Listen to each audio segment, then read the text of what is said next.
Sir, ये जो इतनी बड़ी डील हुई है, इतनी बड़ी एफडीआई देश में आई हुई है, इससे आप किस तरह से देखते हैं आने वाले दिनों में अपने बिजनेस को, और किस तरह से जो है श्रीराम फाइनेंस को इसके फायदे होंगे और बिजनेस एक्सपैंड करने का मौका मिलेगा? देखिए, नया कैपिटल आने से क्या हो जाता है, कैपिटल और बैलेंस शीट स्ट्रांग हो जाता है। बैलेंस शीट स्ट्रांग होते ही हमारा एक एडवांटेज ये बनती है कि हम और कॉस्ट ऑफ बोरोइंग कम कर सकते हैं। ये कॉस्ट ऑफ बोरोइंग हम करने से हम कस्टमर को पास ऑन करने से नया कस्टमर भी मिलेंगे, एग्जिस्टिंग कस्टमर भी हम रिटर्न कर पाएंगे। इसलिए हमारा ग्रोथ और अच्छा हो जाएगा, इम्प्रूव हो जाएगा।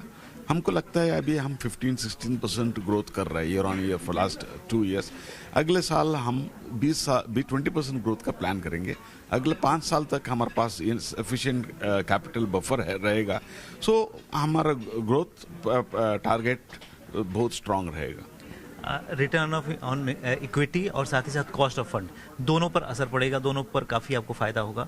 आपने जैसे अपने पहले बार बोला कि इससे इंटरेस्ट रेट को भी कम करने में मदद मिलेगी, तो आप इससे अंदाज बता सकते हैं कितना कम होगा और रिटर्न ऑफ इक्विटी भी कितना इम्प्रूव होगा?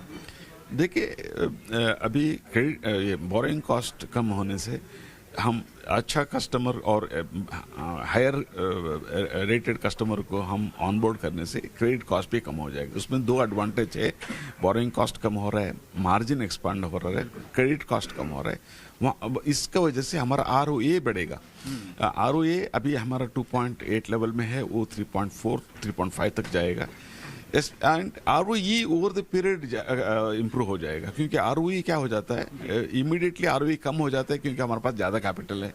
कैसे हम कैपिटल यूज़ करेंगे तो ऑटोमेटिकली ROE बढ़ेगा अगले 4-5 साल में। जी, और इंटरेस्ट रेट अगर कमी करनी होगी तो कब तक हम देख सकते हैं?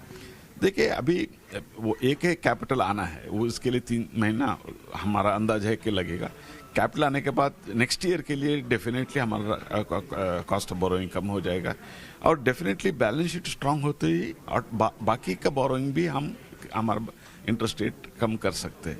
ये सब एडवांटेज नेक्स्ट 2 to 3 इयर्स हमको देखने के लिए मिलेगा।